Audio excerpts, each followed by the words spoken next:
Welcome to the Combat Sports in Africa podcast. Our guest is BJJ black belt and coach Colin Stewart. How you doing, Colin? I'm doing well, man. How are you doing?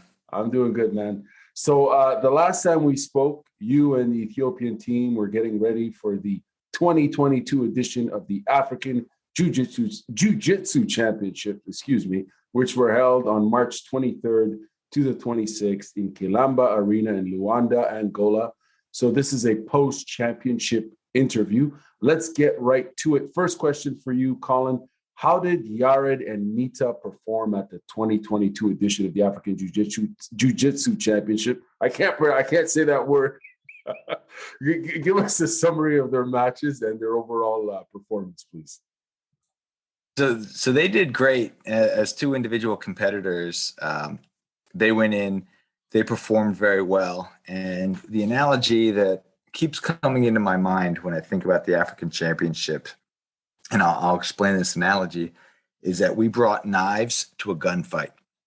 Wow. And what I mean by that is, like, Yared and Mita, they were very sharp in their games and in their executions.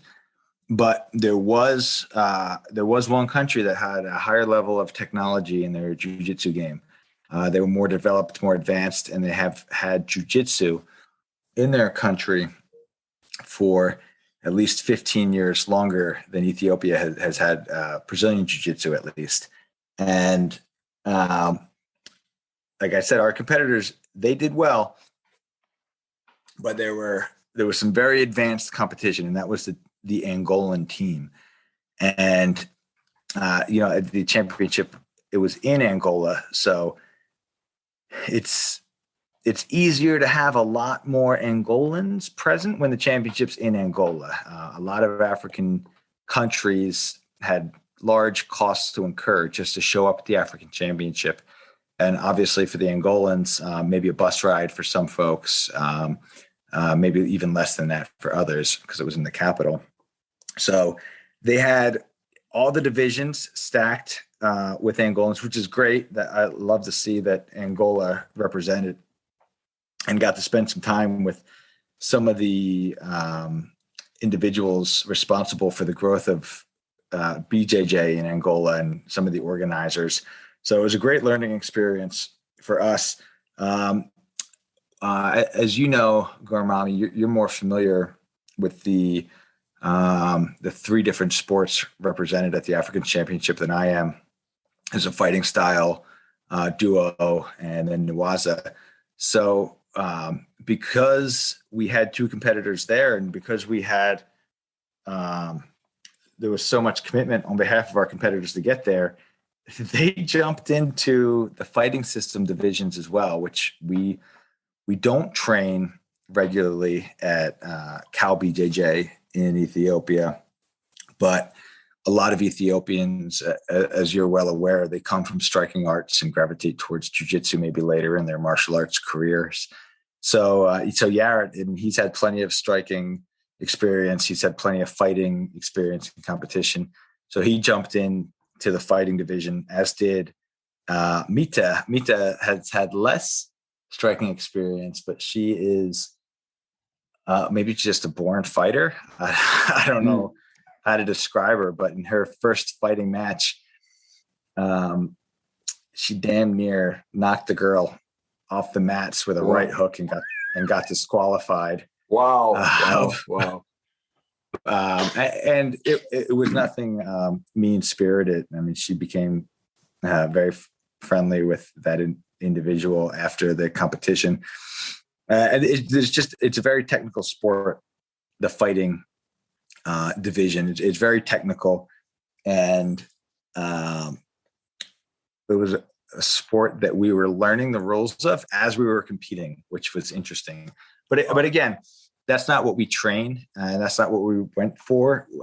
We competed because we were there, and there was an additional division that our competitors could jump into, and Mita was all for it, and Yared, he agreed to join fighting as well after, because his jiu-jitsu was first, so he agreed to join fighting. So fighting was great. Like I said, Mita was disqualified from the one fight, but she still placed silver in fighting. And And Yared, he fought for bronze, and it was a very close match for bronze, and he fell off the podium in the bronze match. But for these two competitors not training in fighting, it was amazing that they did as well as they did. And then in jiu-jitsu, which is what we were really there for, the Negusse, both of our competitors, they ran into an entanglement when their competitors pulled guard. Yared and Mita both have good judo backgrounds, very solid judo backgrounds. And the opportunity to put that judo on display was taken away by the Angolans, who all seemed to pull guard. It seems very common for the Angolans to pull guard, which is just in terms of us and having knowledge on our competitors and in the region. It's good to have that knowledge now.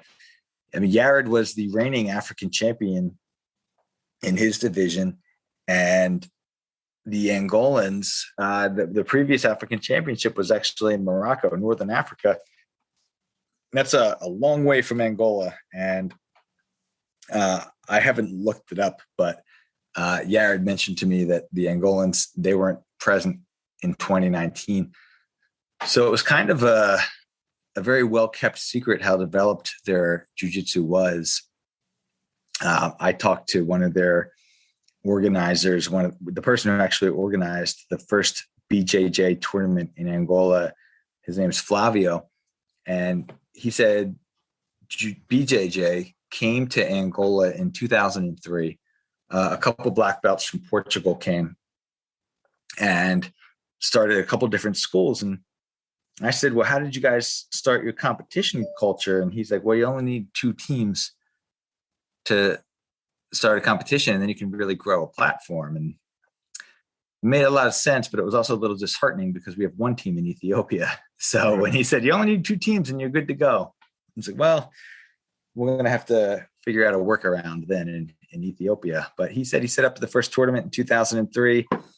One of the big things that came out of that for him was the organizers learned how to organize. Mm-hmm. So, I mean, it's not just you have 2 teams and they compete and they grow. It's you have to have people who know how to organize a tournament. You need to have referees who know how to referee a tournament, coaches. So there's a lot of different skill sets that need to grow. And that was eye-opening for me because, I mean, I'm just a guy who likes jiu-jitsu. I don't have a background in organizing or refereeing. As you come up through jiu-jitsu, you learn to coach. But really what most people want is they want to have their own coach and they want to get better at their own game. And they want to grow in their own discipline. But so that was an eye-opening conversation with Flavio, and it inspired us in Ethiopia to organize our own tournament. But because we only have 1 team, we organized a red team, blue team. We split the team in half, and we coordinated an in-house intramural tournament inspired by the African Championship. So a lot came out of it. In addition to the 3 medals that our competitors did bring home, just seeing what the landscape is on the continent, seeing where the bar has been set by the Angolan team, that was really from my perspective as a coach, that was really the value of us showing up and competing, in addition to some of our top competitors getting mat experience, competition experience on a bigger stage, which was for them individually. I mean, you can't measure that. That's a fantastic opportunity for them. This is really interesting. I have a lot of questions to ask you about and Angola in particular to what you saw as far as the quality of jiu-jitsu, as well as how the Ethiopian team did. One thing I just want to flag in advance is recently IMAF held, the International Mixed Martial Arts Federation held their own African mixed martial arts championship in South Africa. And the Angolans, man, they showed up and they represented and they made the podium. So it looks like Angola is a key player. I mean, they are a key player as well in judo, continentally, and they certainly are a combat sports country. And it's really interesting to hear, this brief history you gave us in regards to BJJ in Angola. I'd like to know from what you saw and witnessed in terms of their jiu-jitsu, what did you pick up on? How would you describe their approach? You mentioned, they pulled guard, they didn't really engage in much. They immediately went to the ground, essentially. But what were your impressions of the quality of jiu-jitsu? You're of course coming in from the U.S. United States has possibly some of the best Brazilian jiu-jitsu, or maybe Brazil does, but no, the U.S. does, of course, have some really good. What was your impression of the jiu-jitsu from that Angolan team? So, Garmi, I've got two anecdotes for you that I'm really liking the anecdotes, by the way. So they really paint the picture for me for the Angolan commitment to Brazilian Jiu-Jitsu. So the first one is these are both inspired by conversations I had with the athletes, who were incredibly gracious. They reached out to our team, our coach. They were very cordial hosts. They talked with us. They were great. So in addition to just absolutely cleaning up on the podium, they were also very nice and fun to be around. But one of the competitors came up to me one day and he said to me, he's like, how many tournaments do you guys have a year in Ethiopia? And I said, excuse me? He's like, yeah, how many jiu-jitsu tournaments a year do you have in Ethiopia? And I said to him that this tournament, the African Championship, was the first time that any Ethiopian has competed since 2019. And he looked at me and he's like, he was confused. He couldn't believe it. And he said, this is the fifth tournament this year in Angola. Wow. So they're battle tested. They have plenty of opportunities to compete. And from what I saw, they took advantage of those opportunities. And there's a big difference between people who train jiu-jitsu and people who compete in jiu-jitsu in terms of how they structure their game and their approach. For a lot of our athletes preparing for this tournament, for about 6 weeks leading up to it, we were a lot more conscientious of the point system and coming up with a strategy for a match within a time frame of 5 or 6 minutes. And for a lot of our athletes, it was completely different. It almost felt like a new sport. One of our members said to me, "Is like this, like keeping track of points when I was rolling. It's completely invigorated me. I never thought about points before. We were just rolling," which is a normal mentality to have when you're not preparing for competition. But when you're preparing for competition in a 5-minute match, if you pull guard and you sweep somebody and you're up 2-0, the rest of the match may be focused on making sure your opponent doesn't score. And if you're not focused on competition style and points, after you sweep somebody, you're not thinking about the score being 2-0. You're thinking about either passing or submitting or mounting or whatever the case may be, even if that may be to your detriment points wise. You're not looking at riding out your points to victory.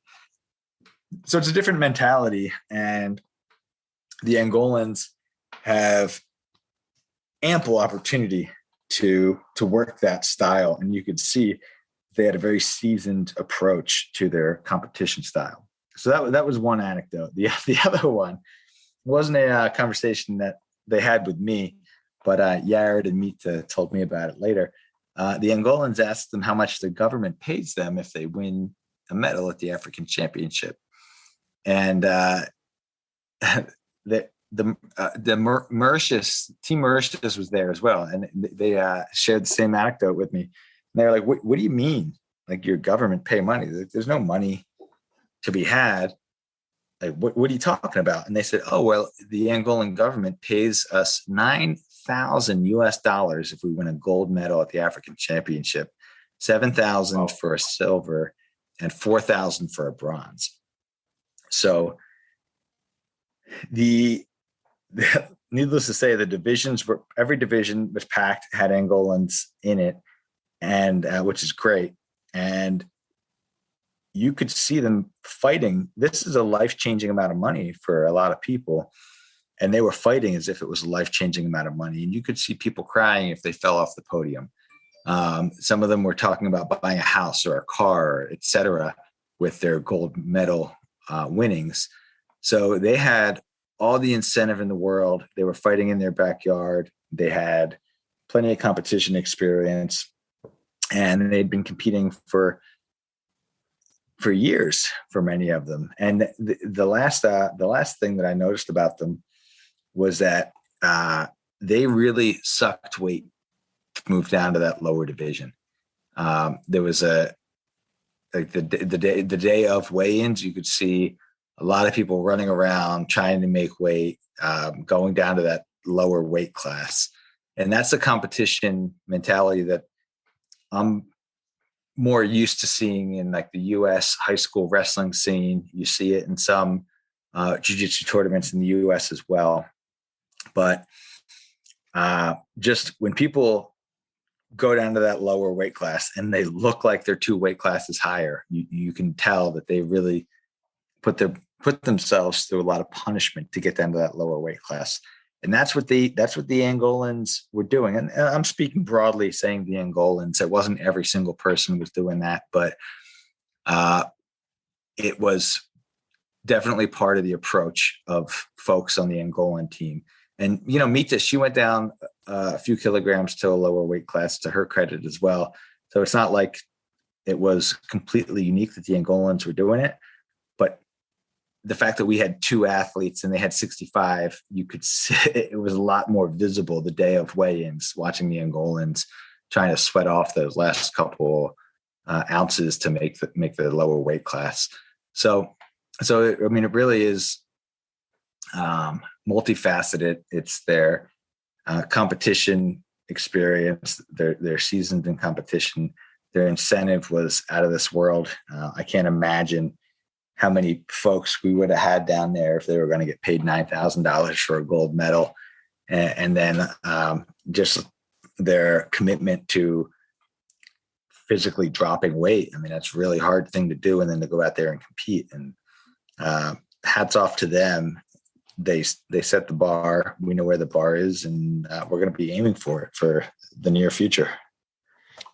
What, as far as coaching advice, what sort of advice when you got on site? What was the competitors, their demeanor and their spirit? I'm speaking about Mita and Yared. What was their mood like when they arrived there and they saw what they were dealing with? Were they optimistic? Were they nervous? And what sort of advice did you give them during the tournament, during their matches and so on, if you can recall some of that?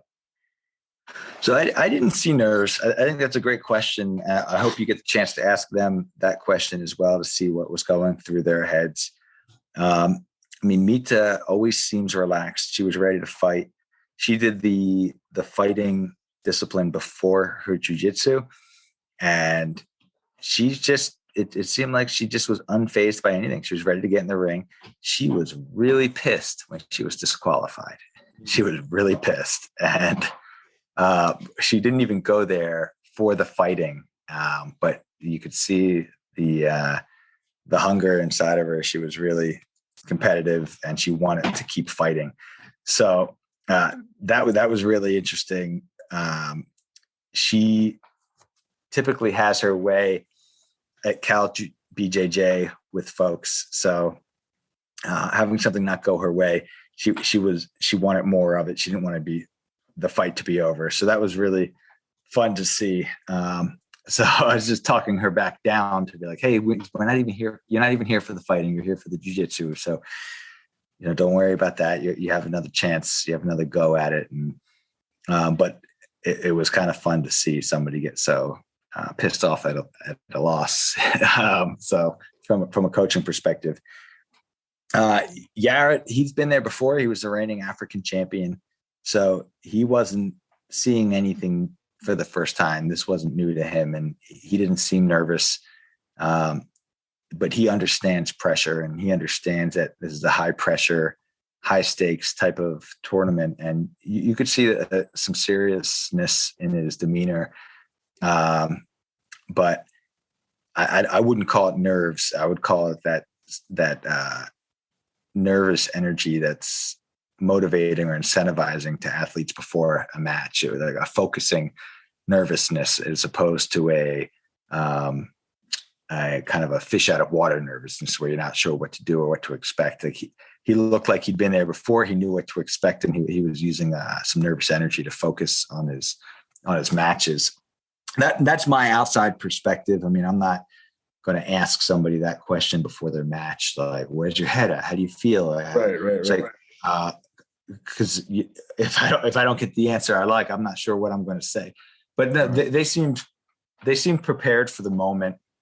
Yared ran into, and both of Yared's opponents pulled a closed guard on him, and like they actually jumped. They jumped and with it closed, and they just brought him down. Yeah. So the one guy, it was more. I wouldn't call it jumping guard. They more pulled him into a closed guard. Okay. But so Yared's a very dynamic athlete. He's super fast. His transitions are so quick, and both of his matches, both Angolans, by the way, both of his matches, he had his speed and quickness neutralized by the closed guard. And he was still able to score points against people who ranked higher than he was ranked. But the closed guard, it was, I can't imagine they looked up Yared's game specifically. Perhaps they did, but both of their matches were perfectly designed to take away the most dynamic aspect of Yared's game, which is his quickness. He's technically sound, of course. He's got good balance, but to just take away his quickness right off the bat, that was a genius game plan, if not by accident, that they had against him. So, needless to say, since then, we have been doubling down on Yared being stuck in a closed guard. Like, he's starting every match at KAO. He's starting inside the closed guard. We worked on a couple different creative ways to open closed guard and to try to gain that edge back. The X factor being his speed. So that's something that we saw, something in his game that they were able to exploit. And that's what they say about jiu-jitsu: you win or you learn. So we're working on Yared's guard opening, and then the flip side of that is also like guard pull defense. We had worked some guard pull defense leading up to this, but Yared, being a judo guy, he was really hoping to be able to put his judo on display. But we did work some guard pull defense previously, but like I said, the Angolans, their competition approach is so sharp. They walked out, they knew exactly what grip they wanted to start the match. And when they got that grip, they were very quick and efficient at pulling Yared into a closed guard. So that's something that we'll be working ahead of the World Championship, which is October, November in Dubai. And we'll keep working that from now until then. For you as a coach there, this is the first time you're coaching the team outside of the country at their first ever tournament in a couple of years. What was the experience for you personally? Well, what did it mean to be there and to witness this tournament? So it was a very large stadium, which is one of the first things that was very notable. you pull up to the stadium, they had these bright lights flashing across the stadium. I mean, it was an arena-sized stadium. And when we walked in the first night, they were just setting up the two mats, the two rings in the middle of this giant stadium. And all the athletes were piling in. And I think I was the only American there. They had some Greek organizers, Mauritius folks, a few other folks from out of town, but I walked around the arena, the officials introducing myself, and everybody kind of got a common refrain. It was like, yeah, we know who you are. You're the American. I was like, okay, all right, that's fine. But really, besides getting the guys registered, helping with weigh-ins, making sure that they were there on time and everything like that, the coach is an afterthought. Everything's all about the athletes there. Everything's prepared for the athletes, and the coach is kind of just an extra person that's there. And that's good. That's the way it should be. It should be about the athletes. And I felt very much so that it was. And even the folks that were like, oh yeah, we know who you are. I mean, they were super nice and helpful. And by the end, we're all taking pictures together and everything. So it was a really cool event in that way. And then, like I said, just seeing, like for me, I hadn't been to a tournament as a coach in that capacity before. So just taking notes myself in terms of what people are doing to build jiu-jitsu, what people have done, what the organizers are doing, what the referees are doing, just trying to take perspective on how the sport can be grown or should be grown, to be able to bring that back to Ethiopia. Because like I said, I was always a jiu-jitsu athlete competitor, and I'm in a slightly different role now. I mean, you can't come up through jiu-jitsu without getting some coaching experience. But it's a different type of coach that I am now in Ethiopia than when I was back in the States. So I was just trying to learn as much as I could about what other folks are doing in their environments to grow the sport that I can take back to Ethiopia. And like the biggest thing was like Flavio, he's one of the coaches in Angola, just picking his brain. He was the first organizer of a tournament in Angola. He drove us to a couple of our COVID tests. So I got some one-on-one time with him and just picked his brain about how he did it back then, what the environment was like back then. And yeah, he's very professional type guy. And he was more than willing to share with me his experience. So for me, it was, okay, the athletes were here. We know what they need to take care of. I'm here to help them take care of what they need to take care of.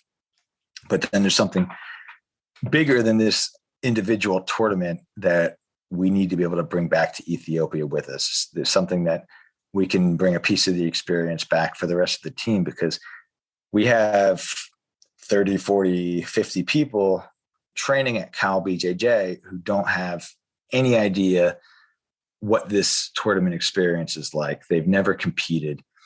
And we need to be able to recreate something like this for them, because tournaments are really help push the sport to the next level. Not everybody's going to compete, but even people who don't compete, they either attend tournaments, or they help referee, or they help with the score table, or they help. There's a component to learning that everybody has an opportunity to learn, not just the competitors. And I had a buddy when I was coming up in jiu-jitsu.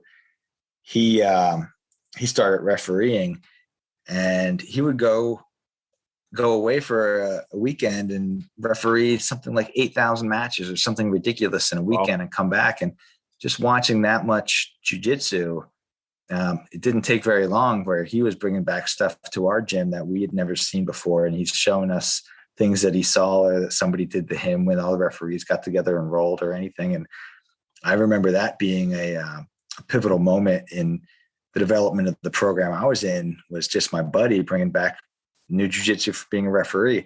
So there's something that, my point being, it's something that everybody can bring back from a tournament style. And it doesn't need to be that you're a competitor. It can still help grow the sport in the country. So for my, and that's a long-winded answer, but from my perspective, that I was trying to get some of those intangibles that I had seen before and that I was witnessing that weekend and bring that back to Ethiopia, not just the medal count, so to speak. Right. And when you guys went back to Ethiopia, you jumped right into organizing an in-house tournament, as you kind of alluded to earlier on in the interview. Tell us about the in-house tournament and how it went and the overall experience between both teams. I think I may be frozen. I don't know if you can hear me. Yeah, I can hear you. I can hear you. I'm still frozen. But yeah, please continue. Oh, yeah, there I am. So the last night in Angola, Yared and I, we got a couple Kuka lagers, and we were just kind of gathering our collective thoughts about the weekend. And both of us, it didn't take very long for us to get to the conclusion that we needed to get the guys more competition experience. And, in the African Championships, everything's red and blue. Like there's a red corner, a blue corner type of thing. So we said, okay, well, we only have one team, so we're going to have to go red-blue. And we took two of our top guys, not yet, Yared not included. And we took two of our top guys and we held a draft. And we said, okay, here's everybody who wants to compete. Let's go ahead and pick teams. So we just picked red and blue. And then had to do some finagling. I had to reach outside of our community at KAO BJJ. I found a guy, good bit bigger than Yared, but who had a high school wrestling background, maybe 6 years of Greco-Roman wrestling. Oh, wow. And he agreed to compete against Yared and NoGi. And one of our team members, Blake, he trains a little bit at a gym outside of town. And they had a couple guys who did some, we'll call it MMA. I don't know these two guys that well, but they do some more well-rounded martial arts type of training, weightlifting, et cetera, cardio. And they heard that we were competing and they wanted to jump in and compete. So we scheduled a couple of NoGi rounds for them. And we rented space in our sports club for the Sunday morning. I was the referee. We had a score table, a couple guys running the score table. We had one of our students is a physician. So she worked as the emergency medical personnel, and which we didn't need, which is great. But we put on a real live intramural tournament, and it went very well in terms of organizationally. There weren't really any hiccups other than some of the roads being closed down for an impromptu event at Mescal Square that wasn't publicized, but everybody got there, and we had 13 matches, and blue team defeated red team pretty handily. Yared won his match against the Greco-Roman wrestler via triangle choke, which was nice to see because he came over my house a couple times leading up to it, and we trained specifically how to beat a Greco-Roman wrestler, and triangle choke was one of those things that we'd worked on. So the concept proved to work out, which was good. Quick question regarding his opponent. Did his opponent have any NoGi sort of submission wrestling experience, or was he strictly Greco? So his opponent's previous submission wrestling experience was probably 10 to 12 sessions with me in a small group setting with no real live rolling. He was an American guy, and I had done some classes with some folks in the American expat community last year, but it was more technique and drill based and without any live rolling. So he was absolutely familiar with basic submissions and defense, and he knew what was happening to him when it was happening to him, and he got caught in the triangle. So he was not a complete fish out of water, but he was not as well. Bigger, right? I saw a picture. He looks much bigger and maybe like what, 15, 20 pounds heavier. No, exactly. I think he was probably 20 to 25 pounds heavier than Yared, actually. Wow. So I considered it a fair match based on his wrestling, his balance, his strength, his size, and then Yared having a submission grappling technique edge, of course. I was very happy how it worked out that Yared was able to submit him. Yeah, triangle, which is awesome, right? Which is and that's exactly how we drew it up. It's like, okay, you got a wrestler. You're not going to put this guy on his back. Don't even try. But they do stick their neck out there a little bit. So triangle should be an opening for you. Yared did great. You saw the match. You probably noticed in the video too how excited all the team got, like jumping in. And I mean, as a referee, there was barely room for me to get in there and to call the match. Like, okay, guys, get off the mat. Like, let the match play out. But everybody was super excited for it. And even just like the first match, you had like the guy who won the first match in Ethiopian BJJ history. Everybody was really happy and excited. And then the second match, we got the first submission.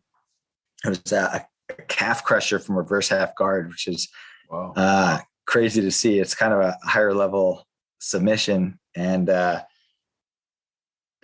don't even think I taught that guy that submission before. I don't know how he knows it. I asked him, I was like, did I teach you that? And he's like, no.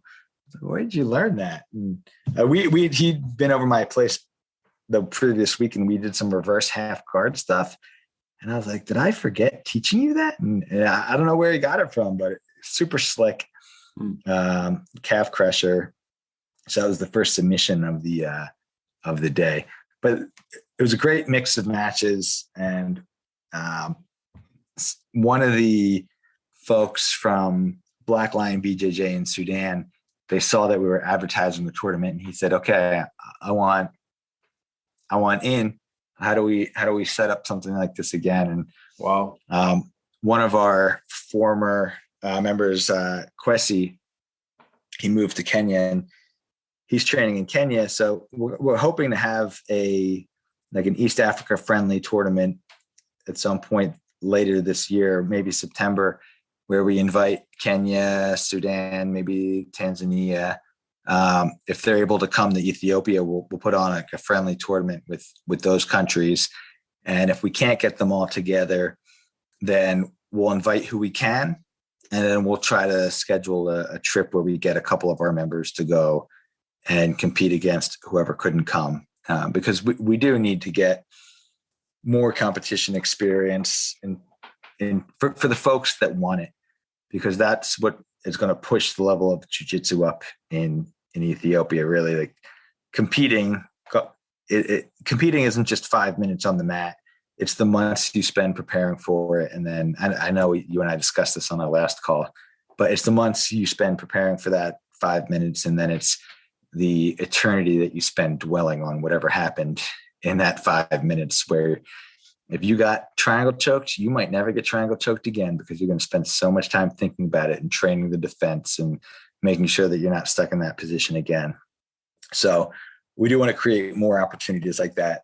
And if we can't organize anything with the Sudanese and the Kenyans and folks from Tanzania within the next couple of months, we might have another in-house just to get our guys more experience in the next couple of months. We have a couple of guys that train down in Hawassa that weren't able to make it up for the in-house. So we want to set some matches up for them as well. So we're going to keep pushing the envelope in terms of competition. As long as people want it, we need to feed it to them. That only makes sense, and it's exciting to see that there's an interest in competition, right? Because that's how you develop as a grappler. I mean, you mentioned that not everyone needs to compete. I hear that, but I think the real learning and development and growth, as you mentioned, also happens with more competition, especially for lower level competitors.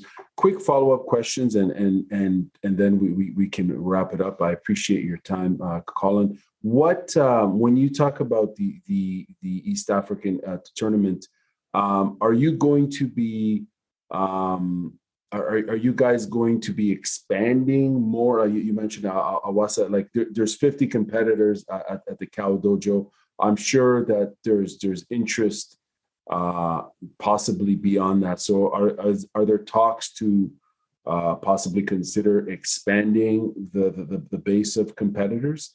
And you mentioned another in-house tournament. Would this be a monthly series, or would that be too much, or would it be every 2 months? So I think monthly would probably be too much, just in terms of we have a small pool of competitors, and for us to put on an official tournament, there is an additional cost for us to rent the room and then the organizational time.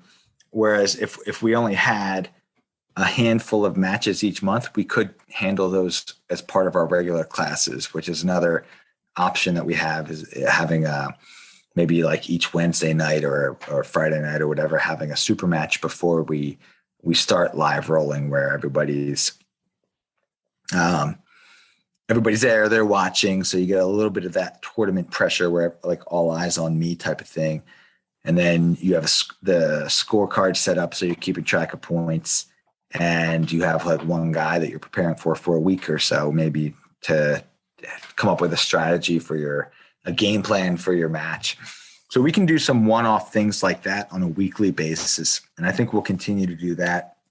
In terms of expanding our competitor base, I don't know how to find more people. I mean, we have Instagram, Telegram, Facebook, WhatsApp groups, and as you're aware, I'm not super well versed in anything in Ethiopia. So how to grow organically in Ethiopia is outside of my bailiwick. And a lot of the members of the team, they're a lot more plugged in terms of with social groups or like local media and things like that. And they do some promotions, and they all come to me and like, hey, there's so many more people that would want to do jujitsu. They just don't know about it. Like, okay. How do we find them? How do we put ourselves out there? And we've grown, and we continue to grow, but we grow at an organic pace, which is probably for the best. I mean, if too many people showed up at once, it might be hard to deal with an influx of that many people. So maybe that's like what we're doing is the answer. It just needs to be a slow, continued organic growth for a year or two. And then we have so many folks that maybe we have to have a second location. We do have a couple guys that train in Hawassa. We have a blue belt named Menelik, who he's great, and he's very dedicated. He's looking for a dedicated space down there to open a formal academy, but he does have some mats and a training space, and he trains regularly down there. There's some guys I mentioned that train more of a mixed martial arts type of style further outside of the city.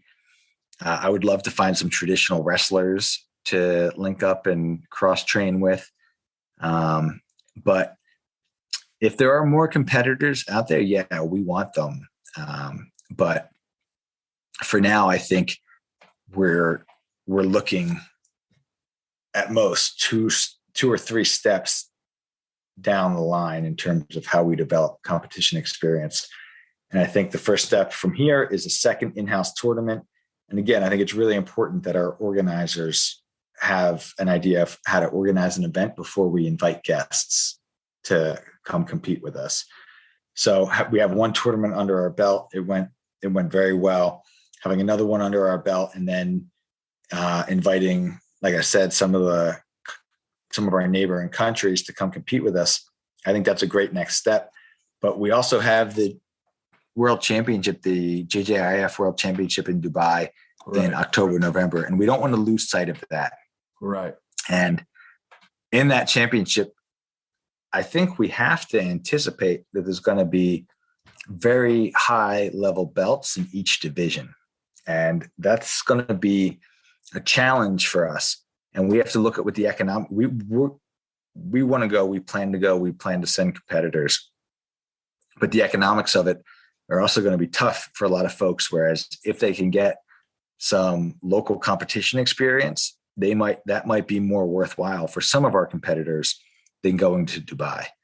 For other of our competitors, we want to continue to push them and have them go up against the best of the best so they can see what the standard is and continue to aim for that standard. So in terms of looking 2 to 3 steps out, I don't think we're past the World Championship yet. And hopefully before that World Championship, we've got another intramural event. We have a friendly competition with some neighboring countries. And then it would be Dubai would be step 3. And that's where we're looking now. Perhaps we, at that point in time, we regroup and come up with what do we want to accomplish over the next 6 to 12 months? Maybe before that, even we come up with a next 6 to 12 month plan. But we also want to have a trip down to Hawassa with a few of our members to compete against our smaller contingency down there to get them some competition experience. And also for whoever comes with us down there, it's a different competitor to face up against. It's a different style. There's an unknown component to it when you don't know what they're going to do, if they're guard pullers, if they're going to try to take me down. Maybe they compete against each other all the time. They know it's going to start with an ankle pick, or it's going to start with a knee pick, or whatever the case may be. But we want to go down to Hawassa with a couple of our competitors as well, and just to mix it up and get both sides some more competition experience. But yeah, anything we can do to find more competitors would be great. And we do appreciate, I did want to say to you, we do appreciate you doing what you're doing to promote us. Somebody actually reached out to me on Instagram 2 weeks ago and asked about details for Jiu-Jitsu in Addis, and asked about KAO. And I responded very matter of fact, here's when we train, we'd love you to come in. And they just said to me, is this Colin? And I kind of was like, yeah, it is. Have we rolled before? Like, what's going on? He's like, no, I just listened to a podcast that I think you were featured in. So I was wondering if it was you. So you found That's us awesome. at least one other husband and 2 kids, husband, wife, and kid, I think it was.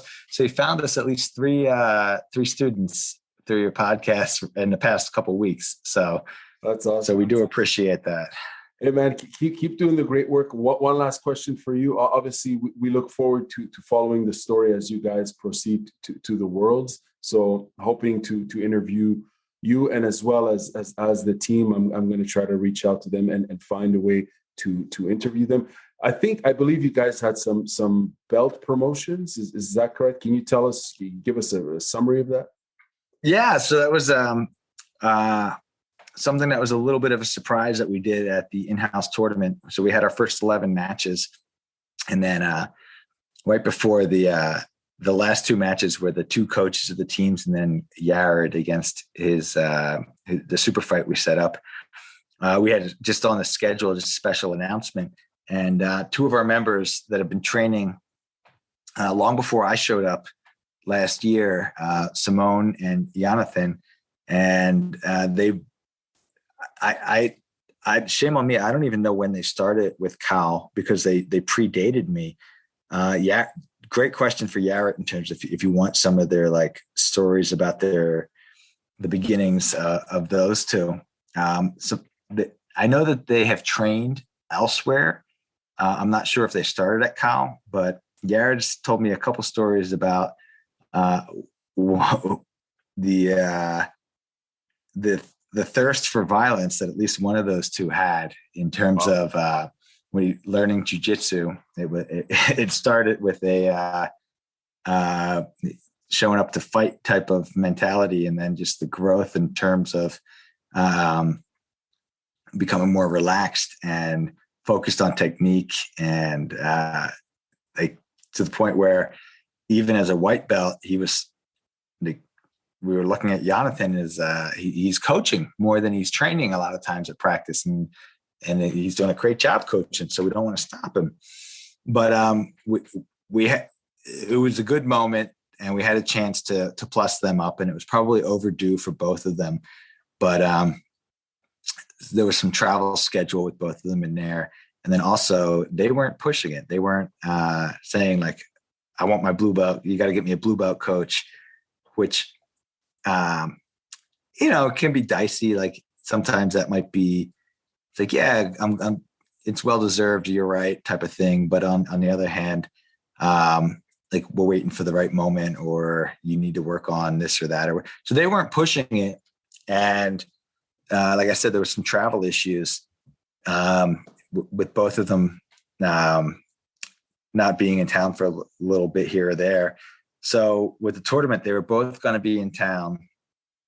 They'd both done everything that Yared and I had asked them to do in terms of like work on this move or that move, or we gave them a reps plan to work on. So they'd done everything that we asked. And so the timing just worked out perfect. And it kind of just made the in-house tournament that much more special to have a very quick. We didn't want to hold people up. We didn't want to stop the flow of the tournament. So it was a quick ceremony, quick promotion. And I think that they probably both appreciated it that way. But they both got their blue belts, and it's good because you can't have a school where somebody walks in on the first day, gets their ass beat by a white belt, and looks around and thinks, that's a white belt? That guy just absolutely smoked me, and that's a white belt. Like, maybe the sport's not for me. So it's important that when people reach that next level, that you do recognize them and plus them up, and so that everybody can look around and recognize that there's a difference in skill level. And these two had reached that level where we couldn't have new guys come in and see these two as white belts anymore. Well, it wasn't going to be good for anybody. And that's a testament to their own skill and development. I don't say that as to overstate the importance of a third party looking in, but it's a recognition of what they had accomplished.